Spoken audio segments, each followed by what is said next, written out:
Assalamualaikum warahmatullahi wabarakatuh. Waalaikumsalam warahmatullahi wabarakatuh. Selamat datang kepada Bapak Dr. Insinyur Asadi, MSI, sebagai narasumber Ibu Vinta Lisimia STMT selaku Kaprodi Arsitektur Universitas Muhammadiyah Jakarta, Bapak Ibu dosen serta mahasiswa Arsitektur Universitas Muhammadiyah Jakarta, dan para peserta tamu di acara serial teori arsitektur keempat. Yang pada kali ini adalah dengan tema untuk konsep universal, ya, arsitektur universal. Sedikit membahas tentang teori serial teori arsitektur ini. Kuliah umum ini merupakan salah satu kegiatan sharing ilmu tentang teori arsitektur yang diselenggarakan secara rutin oleh Program Studi Arsitektur Universitas Muhammadiyah Jakarta. Sebelum kita mulai acara ini, perkenankan saya terlebih dahulu untuk membacakan susunan acara pada hari ini. Yang pertama adalah tilawah Al-Quran, kemudian sambutan dan pembukaan yang akan disampaikan oleh Ibu Kaprodi, kemudian sesi foto bersama, 4 pemaparan materi oleh narasumber, sesi tanya jawab, penyerahan sertifikat, dan diakhiri dengan penutup. Demi efisiensi waktu, mari kita mulai acara kuliah serial teori arsitektur keempat kali ini. Sebagai pembuka, acara pertama adalah tilawah Al-Quran oleh mahasiswa semester 4, Saudari Inas. Kami persilahkan.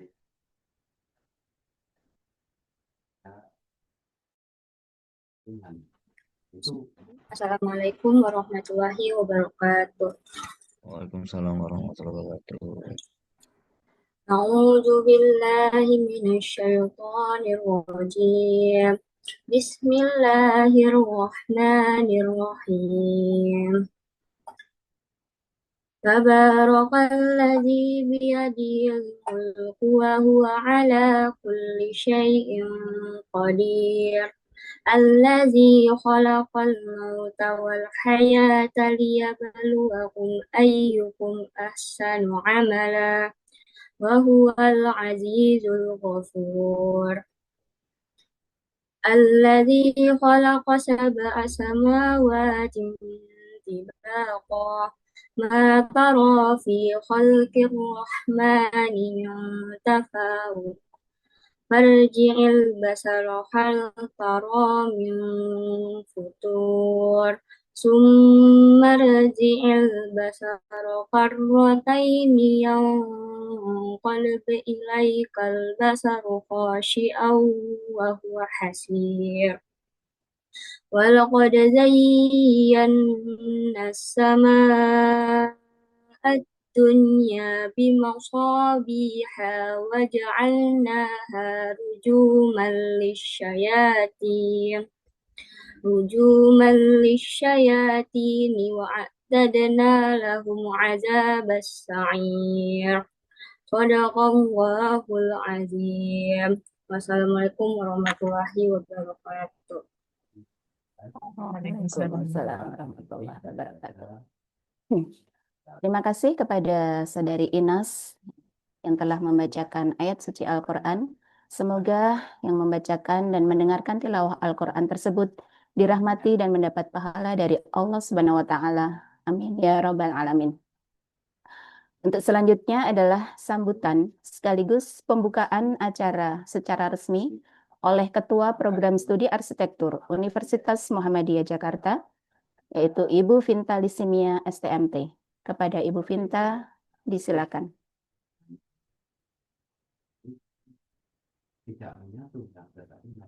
Baik, Assalamualaikum warahmatullahi wabarakatuh.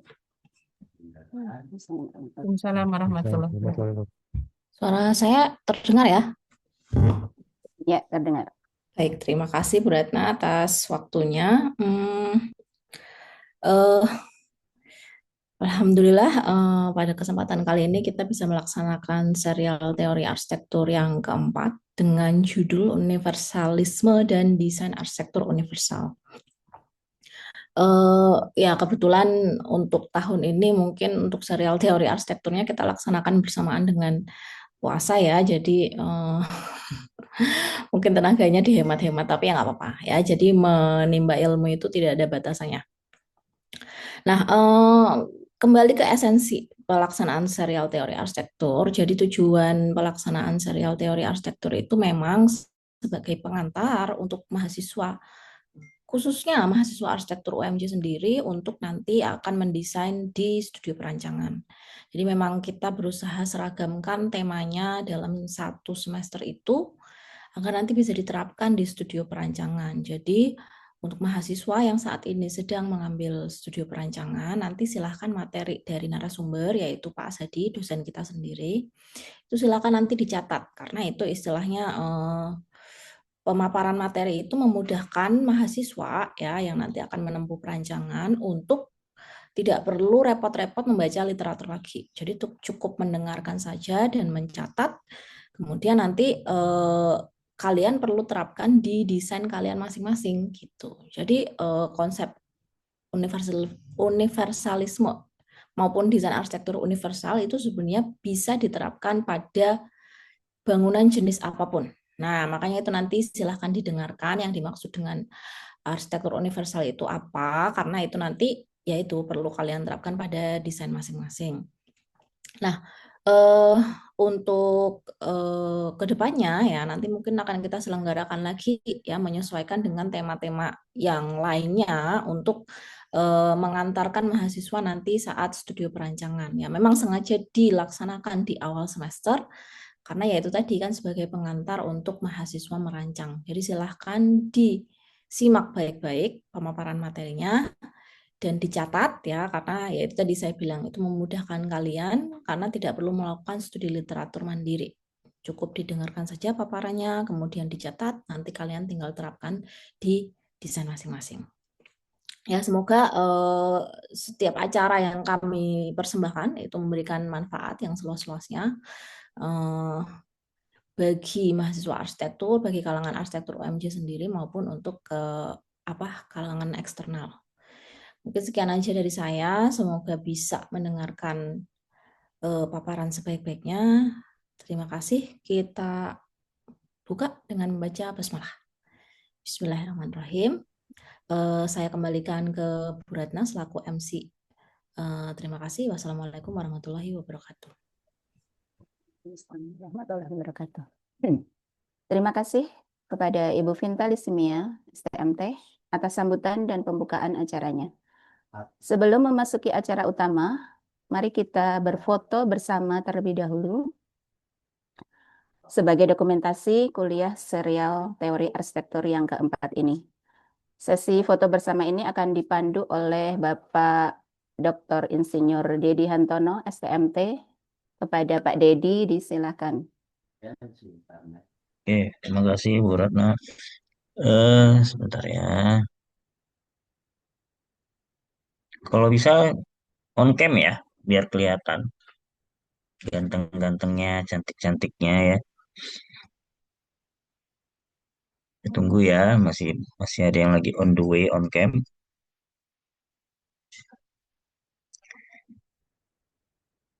Mohon sejenak di on cam kan dulu, hidupkan dulu kameranya.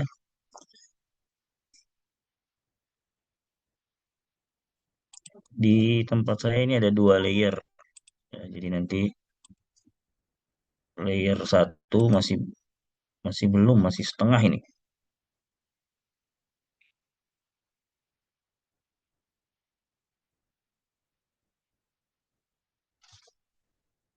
Bisa? Udah, yang lain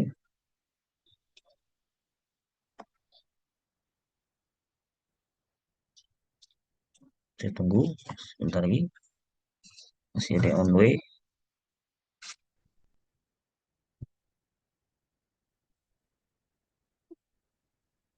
Oke, ya cukup kayaknya. Saya siap-siap ya. Ini layar satu dulu. Satu, dua, tiga.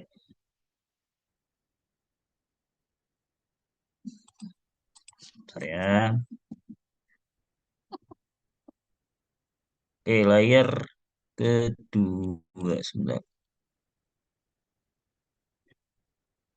Layar kedua satu. Oh, layar kedua nggak ada sama sekali kameranya. Oke, sudah selesai. Terima kasih semuanya. Saya kembalikan ke Bu Ratna. Yang kedua, bahwa di dalam proteksi itu relatif lebih murah. Terima kasih kepada seluruh peserta atas partisipasinya dalam sesi foto bersama ini. Mari kita lanjutkan ke acara pemaparan materi oleh narasumber Bapak Dr. Insinyur Asadi, MSI, yang akan dipandu oleh moderator Ibu Yapta Diansari, STMT. Ibu Yapta Diansari, STMT ini adalah salah satu dosen Prodi Arsitektur UMJ. Langsung saja kepada Ibu Eta, acara kami serahkan sepenuhnya. Oke, baik. Terima kasih Bu Ratna. Baiklah, saya akan memulai acara sharing ya, sharing session atau pemaparan dari narasumber. Seperti yang kita ketahui bahwa narasumber kita kali ini adalah Bapak Dr. Insinyur Ashadi bukan ST, MSI ya, MSI. Kemudian gelarnya masih panjang ya teman-temannya, di belakang itu masih ada CIQNR, CIQAR, CIMMR. Nah, apa itu? Gelar-gelar itu adalah gelar yang menunjukkan bahwa beliau itu merupakan ahli di bidang penelitian yang berbasis kuantitatif, kualitatif, maupun penelitian yang metodenya menggunakan campuran ya, metode kualitatif dan kuantitatif gitu. Nah, beliau juga merupakan salah satu dosen yang cukup senior, dosen yang sudah sangat lama ya berkecimpung di bidang pengajaran, pembelajaran di arsitektur UMJ. Kemudian beliau juga membuat banyak sekali buku. Sampai saat ini buku yang sudah beliau buat itu ada 60. Kalau Ibu nggak salah ya, ada 60 buku gitu ya. Termasuk salah satunya adalah buku yang berjudul Universalisme dan yang akan dijelaskan oleh Pak Hasadi setelah ini. Seperti ya guys ya. Sebentar, ini seperti ada yang bocor ya. Oke. Nggak, tanpa berlama-lama lagi, mungkin kita bisa langsung masuk ke acara inti. Bapak Asadi, apakah Bapak ada di sini? Ya, siap. Ya, Siap. oke ya. Jadi bahasan diskusi kali ini kita berikan ya, judulnya adalah universalisme dan desain arsitektur universal. Jadi dari kata-kata universal semuanya itu. Kalau yang universalisme ini maksudnya adalah paham universal. Isme itu paham ya. Ya, coba kita lihat ya. Jadi desain universal itu baru muncul kira-kira tahun 1990-an ya. 1990. Oleh yang mencontohkan adalah oleh seorang Amerika ya, Ronald Mase namanya. Karena apa? Kok bisa muncul itu ya karena ada perkembangan yang sangat luar biasa, terutama kaitan dengan bidang sosial ya. Perubahannya di abad ke-20 ini sangat luar biasa, terutama akhir abad 20 ya. Ya terutama menyangkut kehidupan yang inklusif ya. Inklusif itu semua orang, semua ras, semua bangsa itu tidak dibedakan ya. Kalau saya bilang orang yang normal itu tidak dibedakan dengan yang orang yang bukan abnormal ya, tapi orang yang tidak normal. Artinya orang yang nggak sempurna itu tidak dibedakan di dalam desain, pendekatan desain ya, atau pendekatan arsitektur. Ya itulah kemudian muncul konsep desain universal. Jadi untuk semua ya, dengan istilah-istilah sebenarnya hampir sama ya. Kadang-kadang kita ketika mengambil tema itu perancangan atau tema seminar itu dibedakan padahal sebenarnya 11-12 ya. Yaitu desain accessible, Desain universal, desain inklusif, dan desain for all itu hampir sama. Di 12-12, jadi kriteria-kriterianya hampir sama. Eh, Cuman memang karena itu desain universal itu adalah pendekatan yang sangat luas, jadi multidisiplin ya, jadi sangat luas ya, bisa psikologi, kesehatan, ya itu bisa masuk ke dalamnya. Maka untuk bidang arsitektur ini jadi arsitek itu tidak bisa menafsirkan tunggal. Jadi ada banyak tafsir karena sangat luasnya ya cakupannya ya. Ada 7 prinsip nih desain arsitektur ya, universal itu ya, desain universal bukan desain arsitektur universal, desain universal yang dicetuskan oleh Mace ya. Mace itu seorang yang memang juga nggak normal ya, artinya bukan gila tapi nggak normal itu dia pakai kursi roda, makanya dia bisa mengalami ya. Jadi empati terhadap orang-orang yang menggunakan kursi roda sehingga dia menelurkan konsep desain universal ya, termasuk dalam industri ya, dalam bidang apapun itu kalau bisa desain-desainnya adalah desain universal ya, produk, desain produk dan sebagainya. Ini ada 7 ya, equitable use, flexibility in use, simple and intuitive use, versatile information, tolerance for error, low physical effort, dan size and space for approach and use. Jadi ada 7. Nanti kita coba satu-satu kita uraikan ya. Lalu bagaimana dengan dunia pendidikan kita, terutama jurusan arsitektur, ya, untuk memahamkan desain universal tadi yang ada 7 kriteria tadi ya.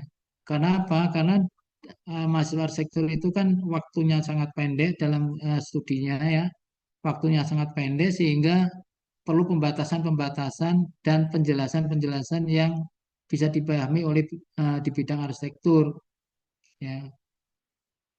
Nah, ini mencoba sharing ini mencoba untuk sedikit memperjelas ya. Ya, jadi menarik benang merah desain universal ya yang berhubungan dengan perancangan arsitektur, terutama di pengajaran arsitektur ya di prodi arsitektur ya.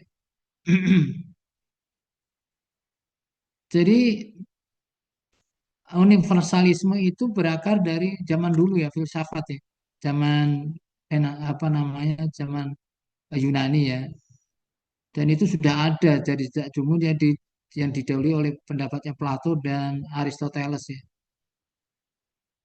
Jadi kesatuan, universal itu adalah kesatuan.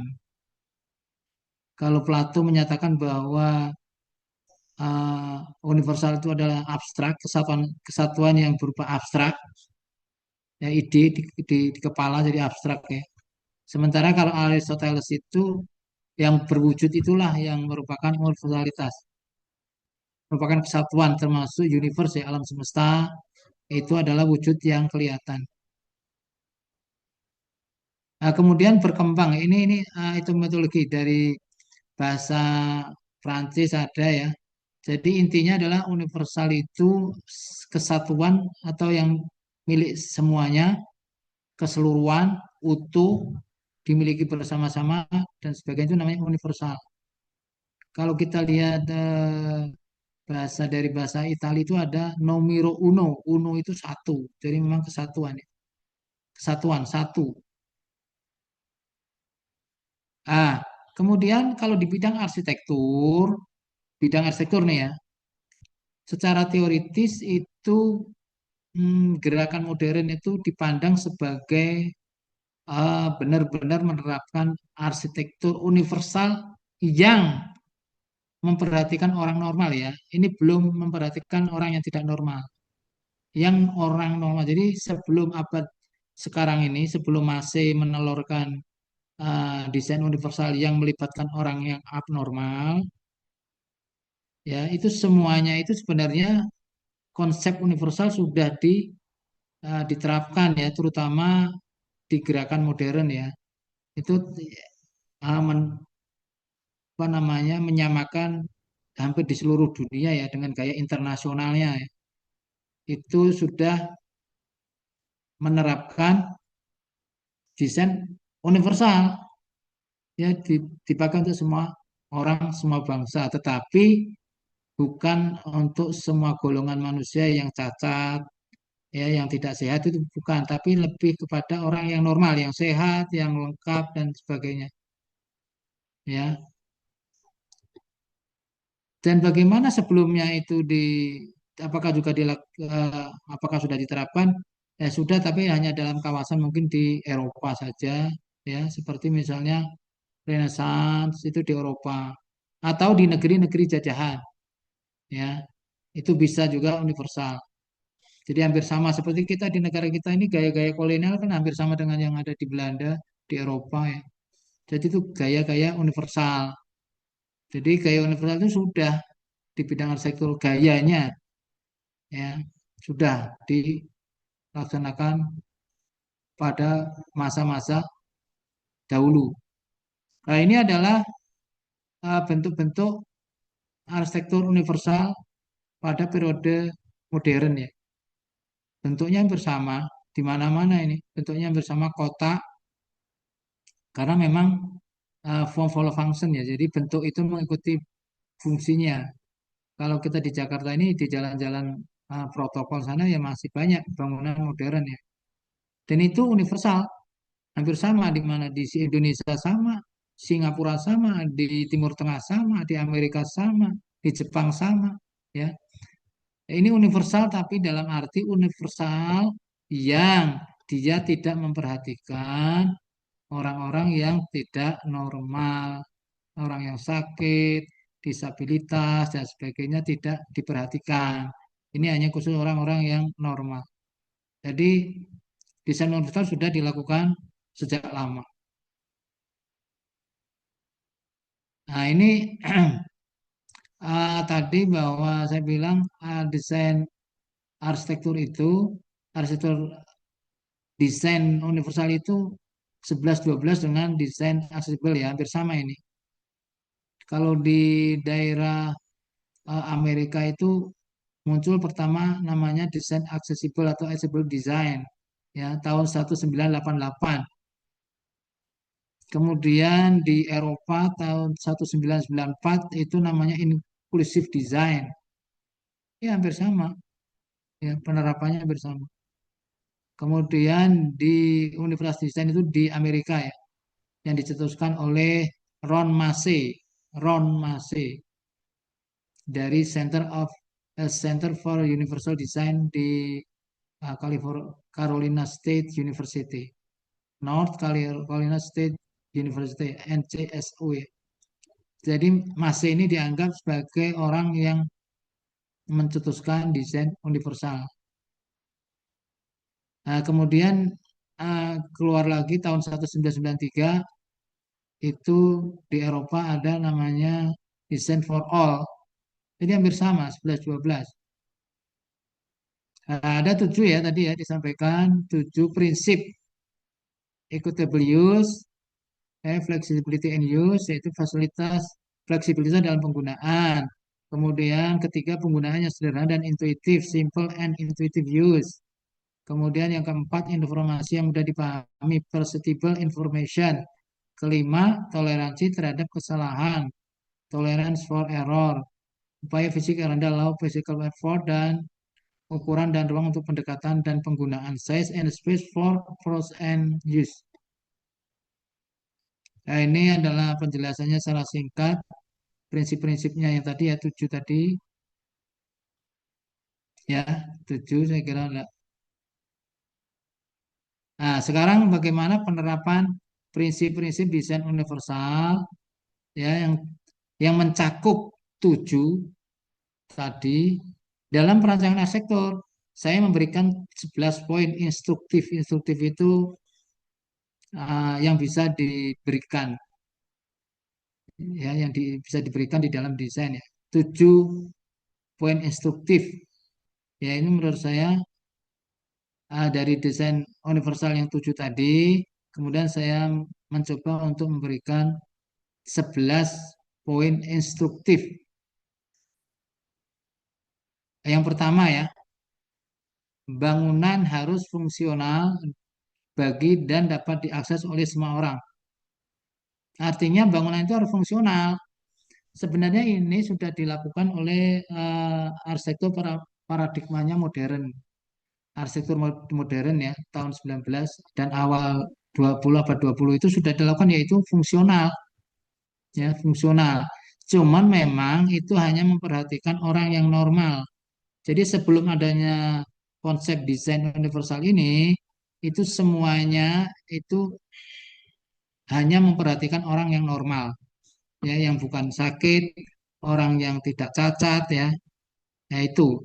Sementara kalau orang yang cacat, ya pakai kursi roda, orang yang sakit mata misalnya buta, itu nggak menjadi pertimbangan. Nah, inilah munculnya desain universal, itu mempertimbangkan adalah kelompok orang-orang tersebut.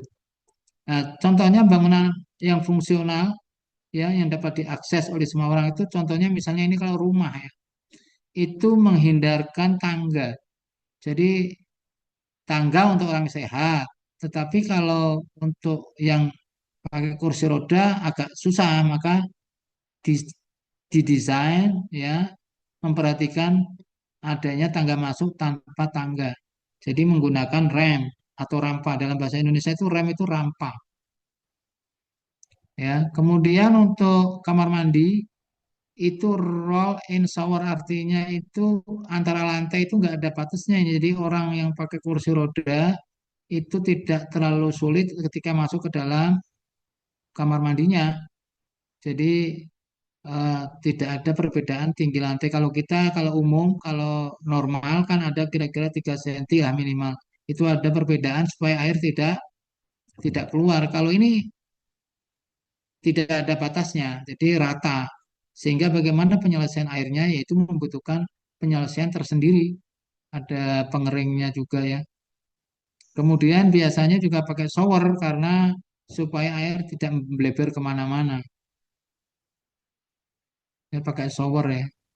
Terus kemudian ada pegangan-pegangan di dinding ya supaya orang yang eh, pakai kursi roda itu bisa bermanuver ya untuk duduk atau bermanuver di situ ya, memegang memegang apa namanya itu ya, pegangan itu ya. Jadi ketika sampai ke tempat shower ini ya, kursi rodanya diletakkan di luar, tidak ditaruh dalam, nanti basah ya. Ya, kemudian juga lantai rampi itu tak anti slip ya. Di sini lantai ram anti slip. Artinya ya harus bergerigi lantainya. Kalau kalau licin nanti takutnya pleset itu kursi rodanya. Jadi lantai yang anti slip dari aluminium itu ya. Salah satunya dari aluminium, mungkin bisa dari kayu dan sebagainya. Kemudian kabinet dan meja dapur yang dapat di setel ya. Karena apa, diakses tadi ya, diakses itu artinya tangan orang yang sakit pakai kursi roda itu bisa mencapainya. Itu malah mudah diakses ya. Makanya meja dan kabinet di meja dapur kalau bisa yang dapat di setel naik turun ya. Kemudian dimasukkan ke dalam, dikeluarin dan sebagainya. Kemudian juga pegangan tangga itu jangan hanya dibuat pegangan tangga saja, tapi harus dibuat menarik ya, mungkin dibuat semenarik mungkin ya, atraktif ya. Ada apa namanya, hiasan atau dekorasinya dan sebagainya. Jadi tidak hanya sebatang pipa lonjoran gitu, tapi dibuat menarik, menyatu dengan pegangannya tadi. Termasuk juga ya, ini yang fungsional dan dapat diakses itu adalah, yang perlu diperhatikan adalah tangga darurat. Jadi tangga darurat itu di dekatnya disediakan space untuk tempat kursi roda itu menunggu giliran digotong di tangga darurat ya. Kan nggak mungkin tangga darurat itu berbentuk rem, kan nggak mungkin, dia pasti berbentuk tangga. Dan diapain, digotong sama orang, nggak kan, harus antri. Makanya tempat antri itulah harus disediakan untuk desain universal ya. Misalnya apakah di dekat core tangga ada space ya, atau sebelum anak tangga dibuat space tersendiri ya agak longgar untuk supaya naruh antrian kursi roda yang akan dipanggul, diangkat. Kemudian poin kedua, tata ruangnya yang fleksibel. Ya tadi saya bilang bahwa eh, kabinet dapur itu bisa ditarik keluar, kemudian didalemin, atau diturunin, atau dikeatasin. Ya tergantung dari yang sakit ya. Jadi intinya orang yang sakit, yang pakai kursi roda itu bisa mencapai, bisa mengakses ya, tanpa pertolongan orang lain. Itu namanya yang universal ya. Jadi tata ruang yang fleksibel. Tiga adalah tata ruang dan sirkulasi sederhana, jadi tidak ribet dan tidak membingungkan, terutama orang-orang yang disabilitas ya. Jadi open plan itu adalah salah satu konsep yang bisa diterapkan di dalam desain universal open plan ya, karena terbuka dan eh, sirkulasinya sangat jelas. Poin ketiga itu ya. Poin keempat, penempatan signage. Jadi kalau di arsitektur itu penempatan signage itu eh, menjadi penting terutama bagi orang-orang yang misalnya penglihatannya agak nggak jelas ya, dengan pakai kacamata tebal misalnya, itu supaya di tempat-tempat yang strategis, yang jelas bisa dilihat ya. Warnanya juga harus sangat kontras dengan backgroundnya supaya jelas.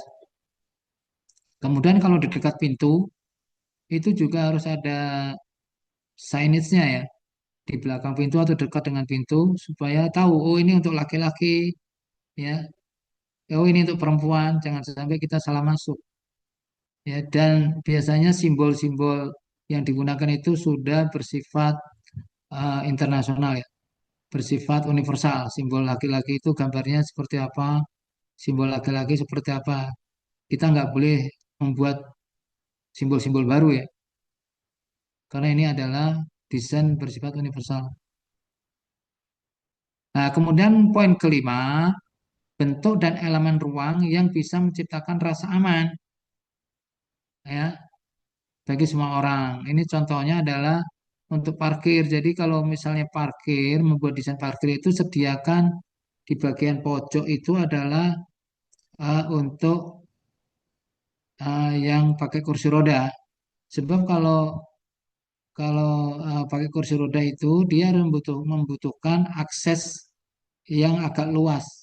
Ya, parkirnya ini agak luas ya. Yang biasanya misalnya 3 meter kali 5 misalnya, yaitu bisa di sini bisa 5 kali 5 atau 6 kali 5 malah ya. Karena apa?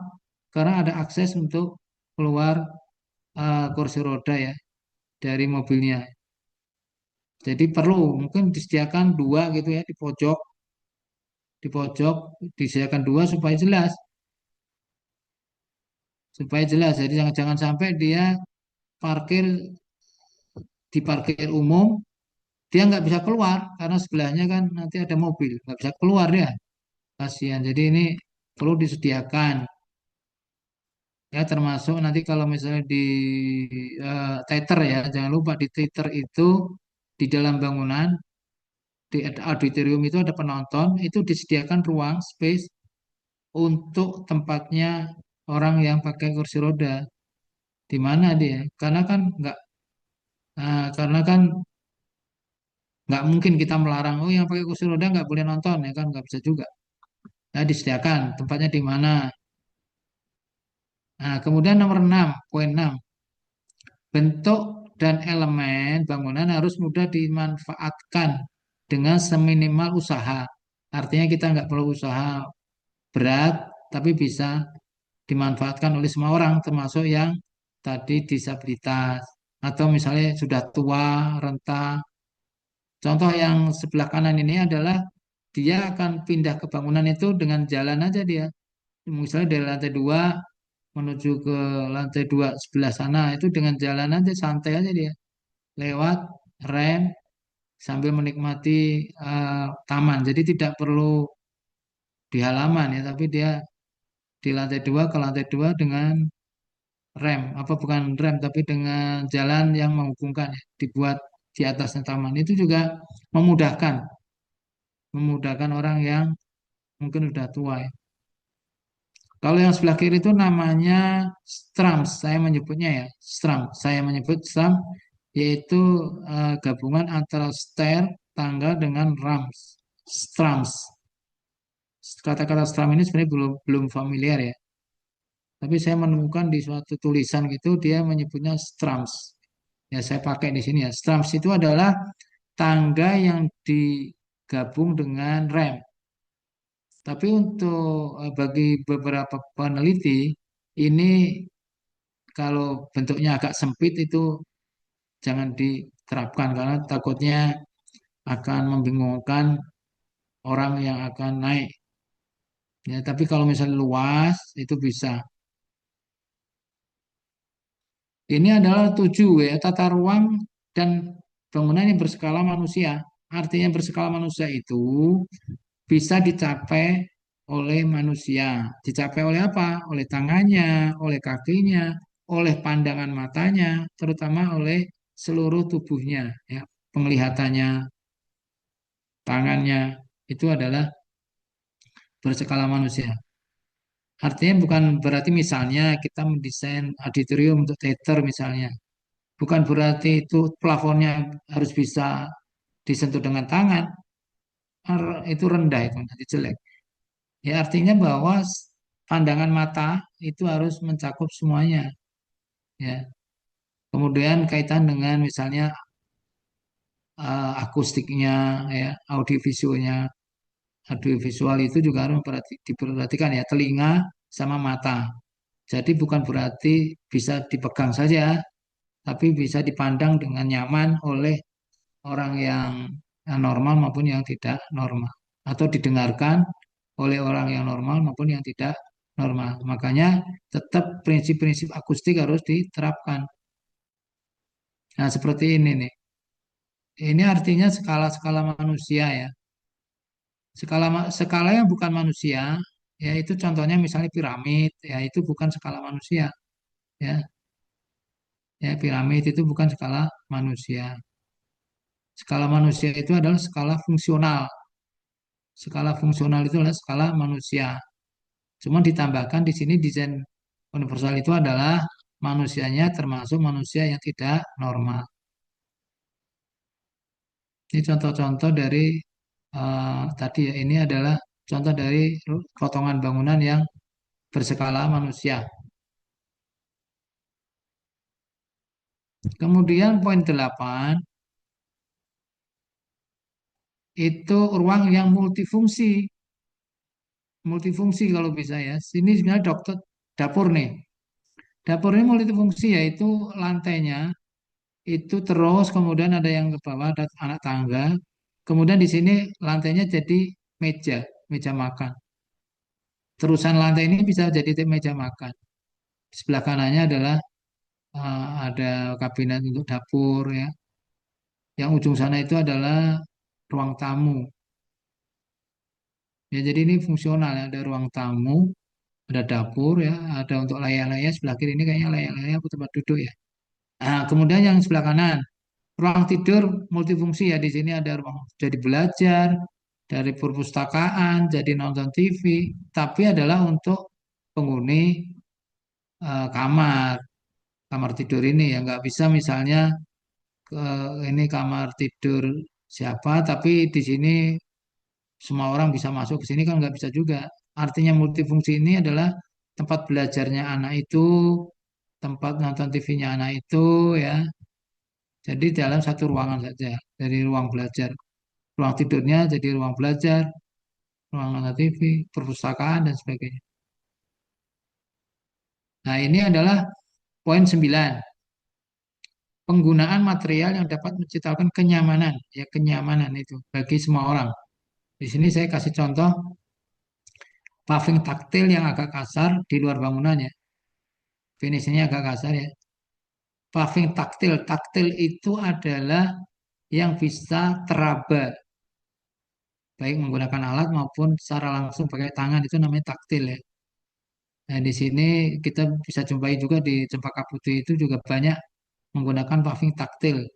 Materialnya bisa dari PVC, bisa dari batu, ya, atau bisa cetak.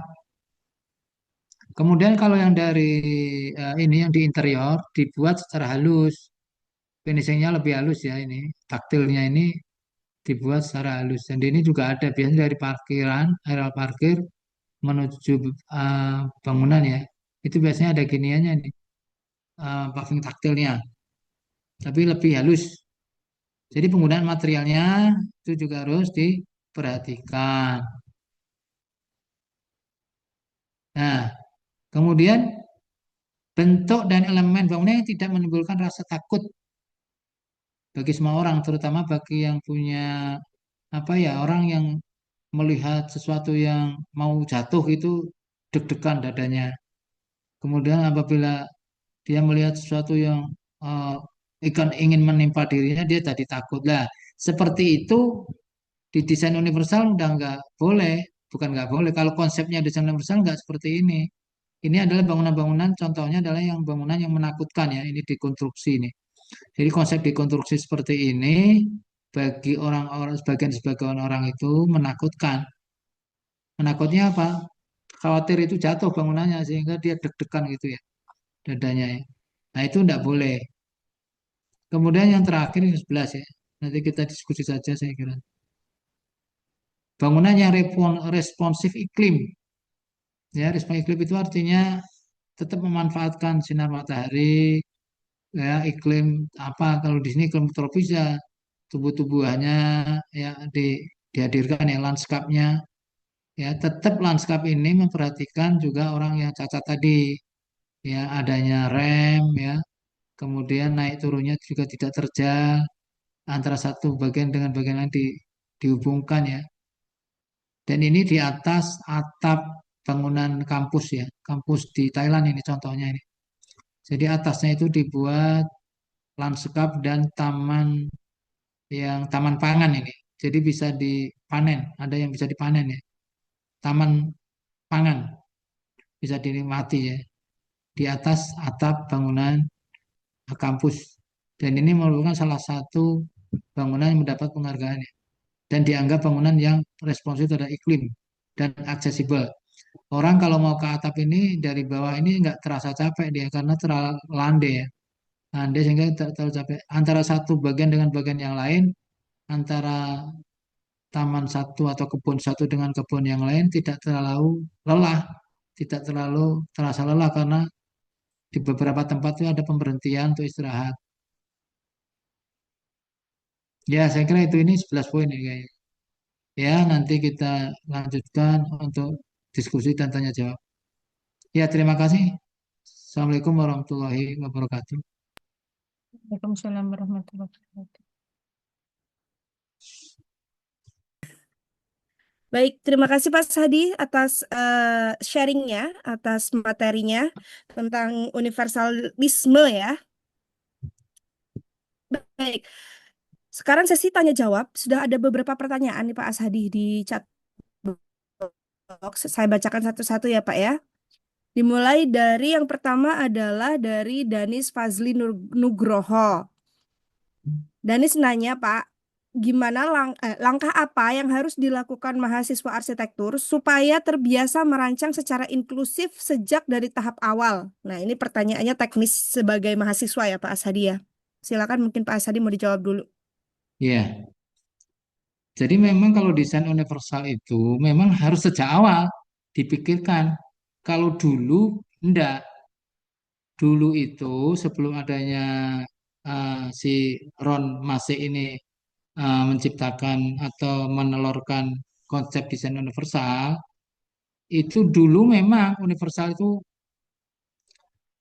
juga diterapkan tetapi tidak memperhatikan semua orang. Kalau ini memperhatikan semua orang dan itu harus sudah dipikirkan sejak mulai awal mendesain.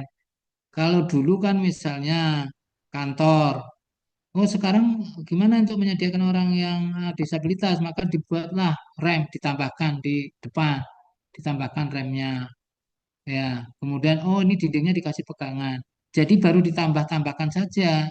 Lah, oleh Mase itu kalau bisa dari awal desain itu sudah harus dipertimbangkan hal-hal yang seperti itu.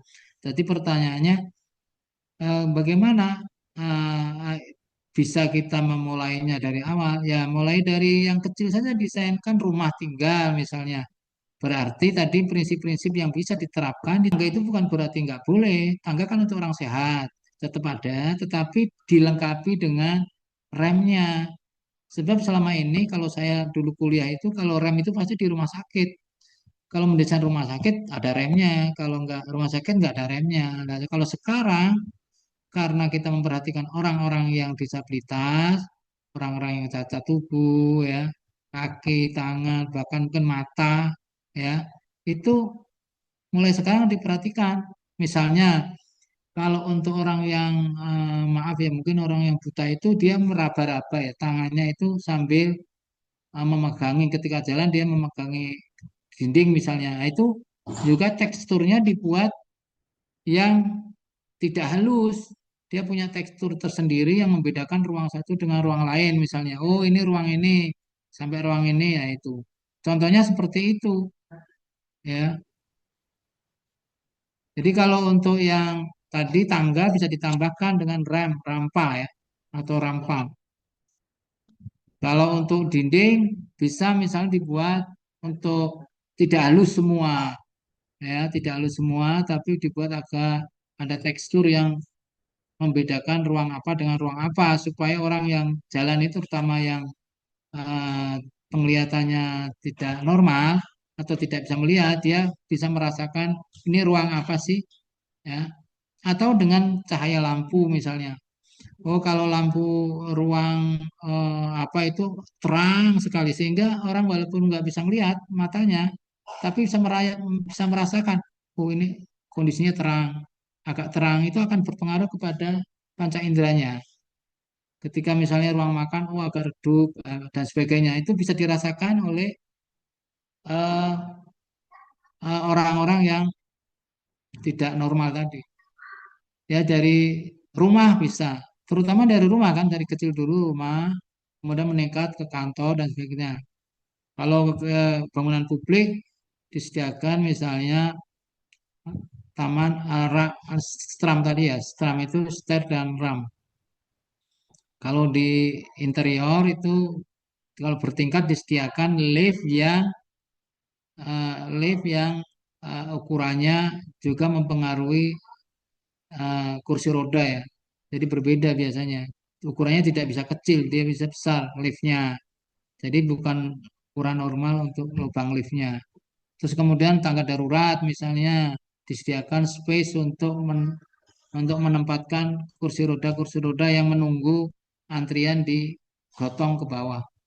Ya, mulai dari sana, mulai dari rumah tinggal dulu ya. Nggak apa-apa, dari sejak awal harus dipikirkan supaya nanti kesananya juga sudah terbiasa. Itu yang diharapkan oleh si Ron Mase. Jadi tidak tambahan-tambahan. Misalnya, oh ini ada baru dipikirkan kemudian, oh baru ditambahkan ya. Nggak bisa begitu. Dari desain harus dipikirkan sejak dari awal ya, dari proses awal. Itu yang dimaksud dengan desain universal, desain arsitektur universal. Iya, saya kira itu. Baik, terima kasih Pak atas Iya, jawabannya. iya, Ya, baik. Kemudian sebenarnya ada banyak sekali nih Pak pertanyaan, kita baca satu-satu saja ya. Ini yang kedua, ada pertanyaan dari Muhammad Ilham Ramadan. Em, Dia bertanya, apakah standar arsitektur universal yang dibuat secara global selalu relevan dengan kondisi sosial dan budaya lokal? Karena contohnya perbedaan ruang pada negara barat dalam bentuk aktivitas publik dan privat yang terpisah secara jelas. Sedangkan di negara Asia seperti Indonesia, ruang sering digunakan secara fleksibel dan komunal. Contohnya seperti Arpetra atau balai warga. Jadi apakah ini relevan di setiap tempat di belahan dunia? Terima kasih. iya, iya, cukup bagus pertanyaannya. Apakah konsep universalisme atau arsitektur universal itu bisa diterapkan di semua tempat, ya. Kalau ukuran-ukuran materialnya yang diproduksi massal, ya, yang sesuai, yang tidak mengganggu postur tubuh kita, kebudayaan kita, itu tetap bisa dipakai. Contoh misalnya material ya, keramik, kemudian granit dan sebagainya yang diproduksi massal, yang itu bisa diberlakukan di semua negara itu bisa dipakai. Nah, kaitan dengan tata ruang itu tidak harus mengikuti barat. Kalau tata ruang, susunan tata ruang sesuai dengan kebudayaan atau regionalismenya, sesuai dengan regionalismenya, tata ruang kebiasaan atau tradisinya itu nggak masalah, ya. Selama yang universal itu adalah yang kaitan dengan kemampuan orang untuk mengakses, itu saja. Kemudahan akses bagi semua orang. Ruangnya boleh tidak harus terpisah-pisah seperti tadi disampaikan. Tapi antar ruang, bagaimana kemudahan mengaksesnya, ya. Itu yang dipentingkan di dalam desain arsitektur universal itu itunya. Kemudahan mengaksesnya itu yang penting, atau kemudahan di dalam proses evakuasinya yang penting. Ya itu ya. Tetap seperti misalnya ketinggian toilet, standar toilet itu ya, itu Amerika dengan kita beda itu. Ya, itu bisa berbeda beberapa senti ya, karena orang-orang Amerika itu agak tinggi ya. Makanya kalau kita beli beli toilet yang standar Amerika itu akan berbeda dengan Cina, Jepang itu berbeda. Dia agak lebih tinggi. Ini yang ketinggiannya itu, toiletnya itu, karena orangnya tinggi-tinggi ya. Nah, bagaimana ya kalau untuk kita ya nggak cocok. Kalau untuk kita pendek-pendek, berarti harus diproduksi toilet yang sesuai dengan postur tubuh manusianya. Saya kira Asia kayaknya Jepang itu lebih cocok dengan kita daripada Amerika ya. Standar-standarnya itu lebih mendekati kita. Cina juga ya, mendekati kita, Cina. Tapi kalau standar Amerika agak lebih tinggi ya. Saya kira gitu ya. Bisa menjawab nggak pertanyaannya? Oke, baik Pak. Baik. Terima kasih Oh, atas ya. jawabannya. Oke. Ya, terima kasih Ilham dan Pak Sadi sudah dijawab pertanyaannya. Kemudian selanjutnya ada pertanyaan dari Hasan Albana. Izin bertanya, dalam perancangan bangunan publik yang memperhatikan prinsip aksesibilitas yang sesuai dengan desain arsitektur universal, khususnya bagi pengguna difabel, saya ingin bertanya terkait penyediaan fasilitas toilet. Apakah diperbolehkan jika toilet difabel digabung dengan toilet umum, namun tetap dilengkapi dengan elemen aksesibilitas seperti handrail, ruang gerak kursi roda, dan dimensi yang sesuai dengan standar? Ataukah secara perancangan arsitektural universal, sebaiknya toilet difabel tetap dirancang sebagai ruang tersendiri agar lebih optimal dalam memenuhi kebutuhan pengguna? Iya. Desain Jadi ini. sebaiknya dipisah ya, karena orang normal juga pengen nyaman. Jadi orang normal juga pengen nyaman, sementara orang difabel juga pengen nyaman. Makanya di tempat-tempat publik itu ada khusus toilet untuk eh, apa namanya, toilet untuk yang difabel, karena ruangannya agak besar, karena bisa untuk manuver ya. Dan feel-nya itu antara kamar mandi sama luar itu biasanya tidak ada tidak ada perbedaan feel-nya ya, karena roda apa namanya, kursi rodanya itu supaya tidak jegluk gitu ya, tidak jegluk ke perbedaan lantainya, itu biasanya rata dia, sehingga dibuat tersendiri ruangan itu ya. Memang desain universal itu desain yang mahal, karena dia harus memperhatikan yang tidak normal tadi, padahal sebenarnya kan orangnya kan sedikit, yang tidak normal itu kan sedikit, cuman kan itu manusia. Manusia itu kan harus diperhatikan semuanya ya. Seperti misalnya rem rumah sakit itu ya yang segitu panjang dan begitu luas ya. Kalau kita total itu jadi luas karena panjang. Itu kalau nggak dipakai kan rugi juga ya. Padahal itu dibuat dengan biaya. Tetapi itulah karena persyaratan rumah sakit itu wajib ada rem. Nah, di sini desain universal itu tanda kutip itu juga wajib. Tanda kutip ya, wajib ya. Karena apa? Karena memperhatikan orang-orang yang tidak sehat tadi. Nah, bagaimana misalnya menyatukan? Ya, kalau menyatukan agak kurang pas karena kan orang semua pada pengen nyaman toh. Seperti misalnya ini di background gambar saya ini kan ada tangga dan ada rem. Orang yang sehat mungkin kalau lewat rem ya capek, kan jauh, semakin jauh dia. Padahal kalau pakai tangga kan naik, tek tek tek sudah nyampe. Nah, makanya tetap dibuat dua-duanya ya, ada tangga, ada rem. Jadi orang yang sehat itu nyaman naik tangga daripada rem. Ya saya kira gitu. Tadi berarti ya sebaiknya dipisah, jangan dicampur. Kalau orang nyaman itu ada pegangan-pegangan yang banyak itu jadi malah mengganggu dan kurang nyaman, kurang menjadi nyaman bagi orang yang normal.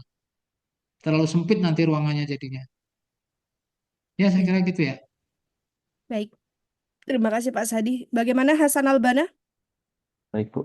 Cukup Ya, dijawab, Bu. oke. Terima kasih ya, Pak. Baik. Ya, jadi Ya, memang itu kita pertanyaan saya nambahkan ya. Bagaimana Pak kalau misalnya untuk rumah rumah tinggal? Nah, kalau untuk rumah tinggal boleh dicampur karena kan saudara sendiri kan. Ya, jadi boleh kalau bukan di tempat rumah publik gitu tinggal. ya Pak ya maksudnya. Ya karena sekeluarga itu kan saudaranya, jadi nggak apa-apa. Iya, betul. Jadi supaya tidak mubazir juga, ya. Karena bukan bukan tempat untuk umum ya, Ya bukan untuk bukan untuk publik. umum itu boleh. Misalnya kamar mandi kita tuh kasih pegangan. Nah, kamar mandi saja saya kasih pegangan karena saya kan udah tua, jadi harus pegangan. Itu saya kasih, ya nggak apa-apa. Oke. Baik, Ya, selanjutnya pertanyaan dari Fasya Imanti, Pak. Di sini dia bertanya, dalam arsitektur universal ini, bagaimana cara arsitek untuk menyeimbangkan antara prinsip arsitektur universal dengan keterbatasan biaya proyek? Nah, tadi Bapak sudah menyampaikan juga ya bahwa universal ini mahal gitu kan. Bagaimana nih cara menyeimbangkan antara prinsip arsitektur universal dengan keterbatasan biaya proyek? ya itu yang jadi masalah kan. Kalau nggak ada duitnya ya dikalahkan itu yang apa kebutuhan-kebutuhan untuk yang nggak normal ya dikalahkan.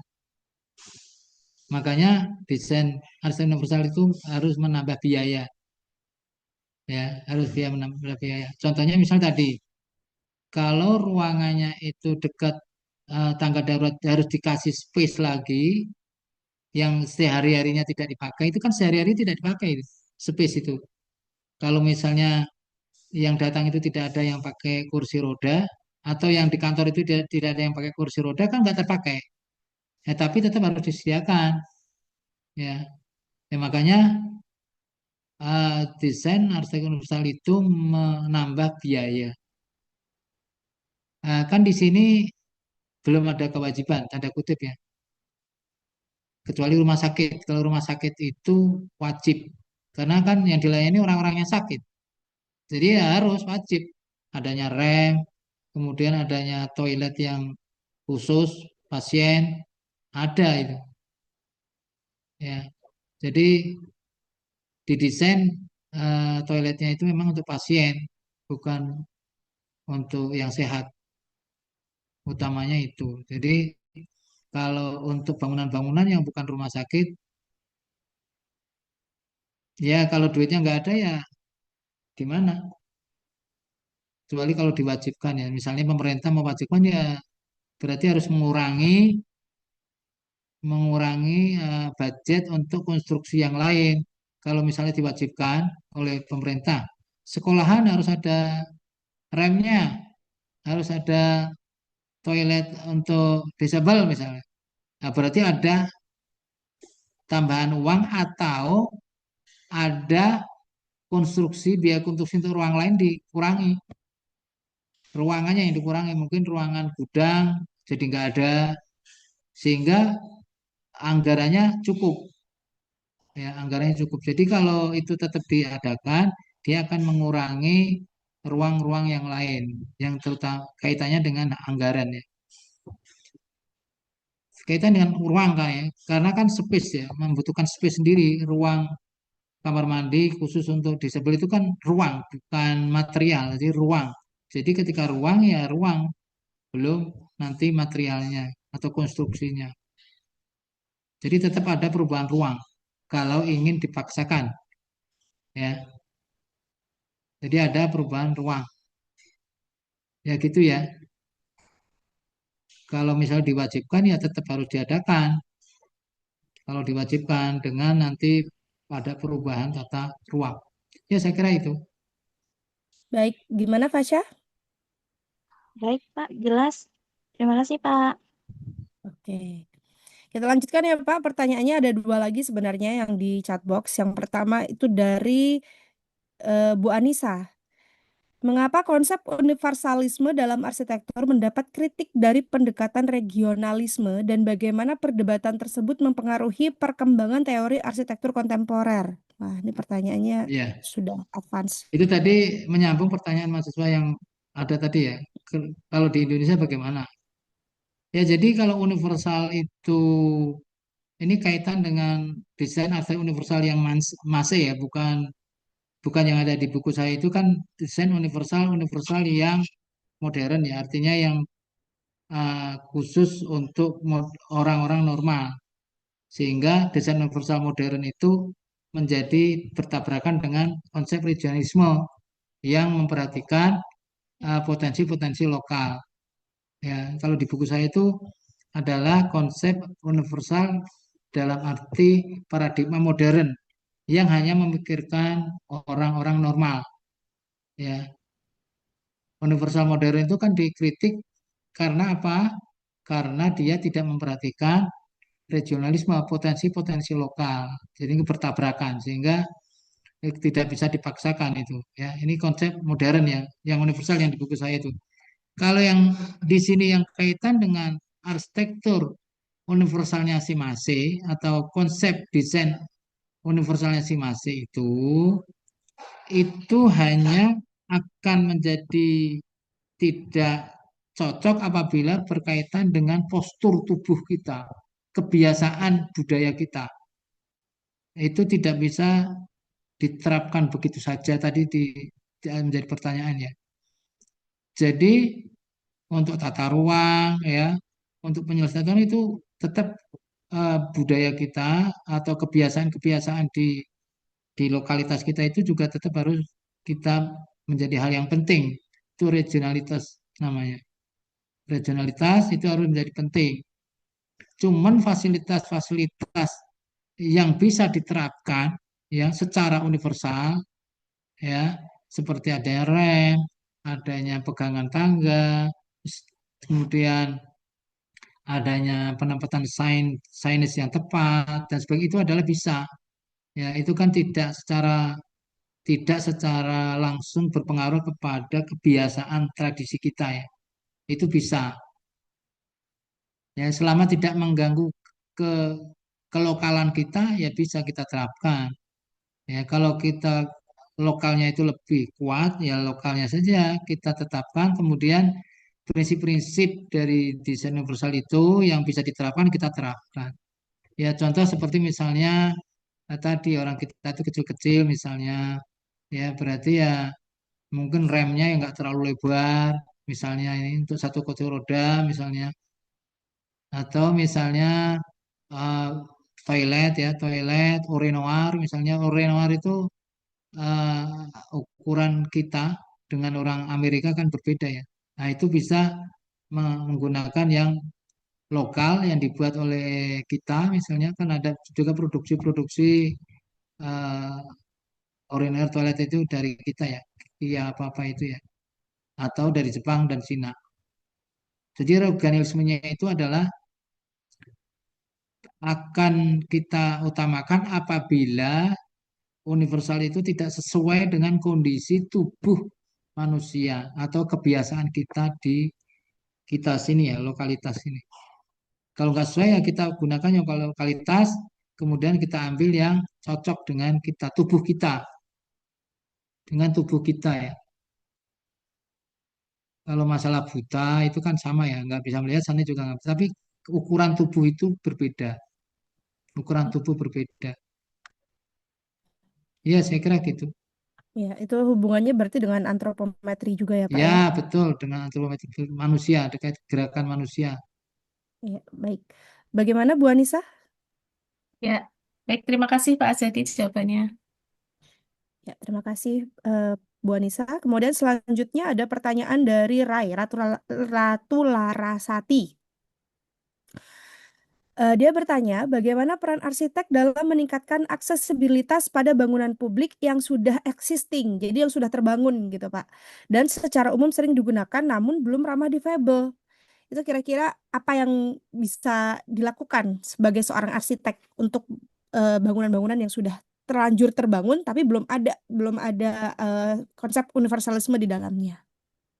Ya, itulah yang terjadi. Ya, yang terjadi sekarang ini kan begitu. Jadi baru terpikirkan belakangan. Jadi bangunan sudah didesain tanpa memperhatikan orang-orang yang tidak normal tadi. Akhirnya sekarang baru sadar harus menyediakan fasilitas untuk itu. Ya, ditambahkan.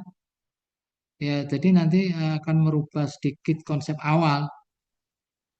Apakah di tamannya misalnya yang antara apa paving trotoar dengan ini mungkin ada perbedaan ketinggian mungkin dijadikan smooth landai untuk kira-kira berapa meter landai supaya bisa jalan kursi roda untuk menuju ke trotoar itu kemudian ke bangunan. Jadi harus ada rem-rem ditambahkan, ya, rampa-rampa ditambahkan, kemudian juga pegangan-pegangan ya terutama untuk yang dari trotoar ke gedung itu untuk yang tua-tua biasanya ada handrailnya ya dibuatkan handrail karena kan tidak semua orang itu muda-muda zaman sekarang ya dan juga sebenarnya sekarang ini ya banyak juga desain-desain mall ya itu yang saya rasakan sih saya sendiri saya rasakan itu kalau saya misalnya ke mall itu untuk duduk aja nggak ada tempat duduk itu.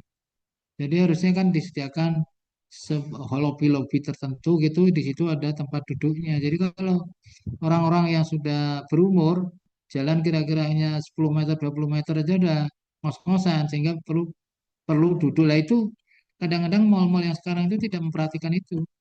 Akhirnya ketika saya misalnya istri anak mau mau ngajak ke mall, nggak mau saya, karena saya nggak bisa duduk. Ya, sehingga kan apa harusnya saya harus beli di sana jadi nggak beli ya toh ke mall itu kan tempat jualan jadi nggak ketika kita nggak ke mall berarti kan kemungkinan beli kan nggak ada ya seperti itu ya jadi kenyamanan itu harus dibuat bagi semua orang karena semua orang itu ya orang-orang tua renta dan sebagainya juga punya duit sehingga ketika mau beli apa kan kebangunan itu ketika kebangunan kemudian kita nggak bisa masuk karena nggak ada remnya nggak ada pegangannya terus kemudian nggak ada tempat duduknya ya orang nggak malas lagi ke sana, nggak mau ke sana, sehingga kemungkinan untuk beli di sana nggak jadi, gitu ya. Jadi perlu ditambahkan itu tadi, kalau yang sudah ada ya merubah desain awal, ya mungkin menambahkan sedikit fasilitas-fasilitas, ruang-ruang untuk orang-orang yang disabilitas tadi atau orang tua renta ya. Ditambahkan tempat-tempat duduk itu perlu kok, perlu itu menurut Baik, saya. Ya, gitu ya. ya, baik. Gimana Ratu? Baik, terima kasih Pak. Ya, Iya. Oke, Pak Asadi. Sebenarnya saya masih punya pertanyaan, cuman takutnya waktunya sudah hampir ini ya. Jadi mungkin Bapak bisa memberikan closing statement, closing statement, ya, penutup saya penutup. Ya, jadi kita sebagai mahasiswa calon arsitek itu mulai sekarang ya harus memikirkan itu. Paling tidak ya rem untuk memasukin bangunan. Jadi di depan itu kan ada pintu utama ya. Itu selain ada tangga, itu disediakan rem. Sekarang sudah mulai ini orang-orang pada menambahkan, ya tidak di desain awal tapi menambahkan kemudian tambahkan rem. Ya seperti itu harus ada sekarang, sudah mulai ada di kepala. Ya, kemudian adanya handrail ya, remnya dilengkapi dengan handrail dan sebagainya, disediakan mungkin tempat duduk. Nah itu adalah hal-hal kecil ya sebelum misalnya ya tadi ya untuk evakuasi kebakaran itu adalah untuk yang publik-publik ya. Paling tidak dari sekarang sudah berpikir universal, sudah berpikir aja udah bagus. Ya, kemudian kita tuangkan di dalam desainnya. Untuk rumah saya kira perlu ya itu. Misalnya itu kreativitasnya sangat banyak nanti. Dindingnya harus bertekstur, warna-warnanya bagaimana ketika menempatkan signage itu di mana tempatnya yang enak ya. Warna shades-nya itu seperti apa. Ya, biasanya kalau warna signage itu biasanya harus kontras dengan yang ditempelkan ya. Misalnya dindingnya misalnya warnanya krem, ya signage-nya ya jangan krem, nanti nggak kelihatan. Harus kontras ya. Seperti itu adalah mulai dari yang kecil-kecil ya. Sehingga ketika terus desainnya agak kompleks, kompleks, kompleks itu juga harus dipikirkan seperti itu. Semampu kita sebagai mahasiswa ya, karena desain universal itu adalah desain yang sekarang sudah lagi booming ya. Desain universal atau inklusif atau desain for all itu lagi booming sekarang. Sehingga nanti ketika Anda di lapangan timnya ownernya mengatakan ini harus konsep desain universal, Anda sudah terbiasa sehingga tidak bingung lagi ya. Ya, Ya saya kira baik. gitu. Baik, terima kasih banyak Pak Ashadi atas pemaparannya. Sudah cukup jelas ya teman-teman, anak-anak semua, mahasiswa-mahasiswa yang ada di sini. Pak Ashadi sudah menjelaskan mengenai universal itu seperti apa, universalisme itu bagaimana gitu ya. Kemudian materi sudah diunggah, sudah diletakkan di chatbox oleh Bu Vinta. Silakan diunduh ya untuk dipelajari kembali. Kemudian juga Bu Vinta menyertakan absensi untuk mahasiswa. Silakan diisi, jangan sampai tidak diisi ya. Karena kalau tidak diisi kuesionernya, maka kalian tidak akan mendapatkan sertifikat. Jadi sertifikat itu mengikuti ketika kalian sudah mengisi kuesionernya ya. Bukunya Baik, dari nggak disertakan bukunya. bukunya, oh iya bukunya, nanti saya sertakan di sini juga di chatbox. Ada Pak Ansadi membuat buku khusus untuk mahasiswa-mahasiswi arsitektur UMJ ini luar biasa. Agar kalian bisa menggunakannya ketika mendesain di perancangan arsitektur ya. Begitu. Baik, sebelum kita tutup sesi narasumber, sesi pemaparan kali ini, mungkin saya sedikit merangkum ya. Saya sedikit merangkum dari apa yang dijelaskan oleh Pak Ashadi gitu ya. Dari pemaparan dan diskusi yang kita dengarkan ini, kita bisa melihat bahwa konsep universalisme dalam arsitektur itu bukan hanya sekedar tentang membuat desain yang sama untuk semua tempat.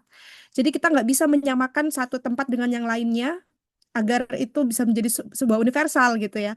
Tapi lebih pada upaya bagaimana kita menghadirkan ruang yang dapat digunakan oleh sebanyak mungkin orang tanpa adanya diskriminasi gitu ya.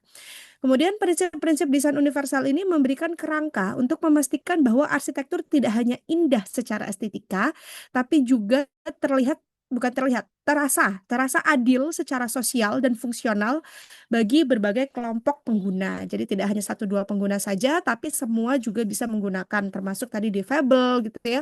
Kemudian disabilitas, kemudian orang tua gitu ya, lansia ataupun bisa jadi bahkan balita gitu ya. Namun demikian, diskusi kita yang menunjukkan bahwa penerapan konsep ini tidak sederhana gitu ya. Tantangannya itu muncul ketika prinsip universal harus diterjemahkan ke dalam konteks lokal, konteks regional tadi itu, budaya, iklim, serta keterbatasan praktik desain dan pendidikan arsitektur. Jadi, mungkin yang perlu kita kembangkan ke depan bukan hanya sekedar arsitektur yang universal, tapi juga arsitektur yang kontekstual, kemudian bisa juga inklusif gitu ya, kemudian responsif terhadap keberagaman manusia yang menghuninya nantinya gitu, yang menggunakannya. Semoga diskusi kita kali ini dapat membuka perspektif baru bagi kita semua ya, termasuk dosen-dosen juga yang hadir di tempat ini, tidak hanya bagi mahasiswa saja gitu. Kemudian khususnya dalam melihat bagaimana arsitektur dapat berperan tidak hanya sebagai produk desain, tapi juga sebagai sarana menciptakan lingkungan yang lebih manusiawi. Gitu ya. Baik, begitu kesimpulan yang saya dapatkan dari pemaparan Pak Ashadi hari ini. Semoga apa yang kita pelajari hari ini bermanfaat untuk kita semua dan diberkahi oleh Allah Subhanahu wa taala. Amin amin ya rabbal alamin. Terima kasih. Saya tutup sesi narasumber kali ini. Wabillahi taufik wal hidayah. Wassalamualaikum warahmatullahi wabarakatuh. Baik, saya serahkan ke Bu Ratna kembali. Terima kasih. Ya, terima kasih banyak pada Bu Eta yang sudah memandu acara inti pada siang hari ini. Acara selanjutnya yaitu penyerahan sertifikat kepada narasumber kepada Bapak Dr. Insinyur Ashadi MSI oleh Kaprodi Arsitektur Universitas Muhammadiyah Jakarta, yaitu Ibu Vinta Lisinia STMT. Kepada Ibu Vinta, disilakan. Baik,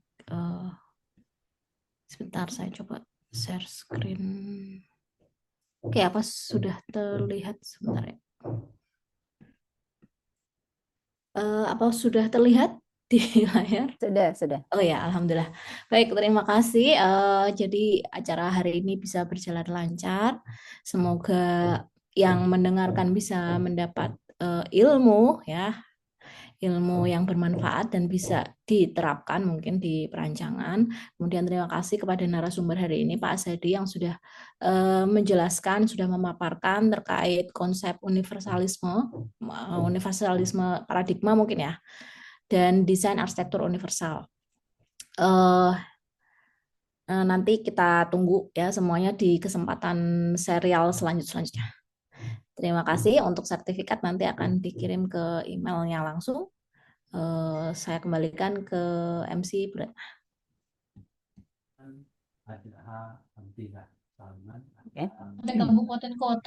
Terima kasih kepada Ibu Vinta atas penyerahan sertifikatnya. Berikutnya perlu saya ingatkan kembali bahwa seluruh peserta dimohon untuk mengisi formulir evaluasi ya. Yang tautannya sudah di-share di kolom chat. Jadi pengisian formulir evaluasi ini adalah sebagai tanda kehadiran dan untuk bisa mendapatkan sertifikat. Jadi kalau nggak ngisi ya nggak dapat sertifikatnya. Baik, mari kita tutup acara ini yang sangat menarik ini ya, dengan tadi ditandai dengan berbagai banyak pertanyaan dari mahasiswa, berarti sangat antusias ya untuk mengetahui tentang teori arsitektur, khususnya adalah arsitektur universal.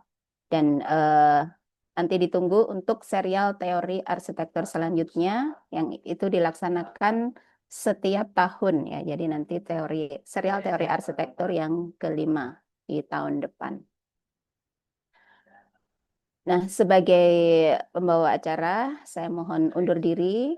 Mohon maaf jika ada kesalahan dan kekurangan. Mari kita tutup acara ini dengan doa kafaratul majelis. Alhamdulillahirabbil alamin. Subhanakallahumma wa bihamdika asyhadu an la ilaha illa anta astaghfiruka wa atubu ilaik. Mohon maaf dan selamat menunaikan ibadah puasa yang sudah sampai pertengahan. Assalamualaikum warahmatullahi wabarakatuh. Waalaikumsalam warahmatullahi wabarakatuh.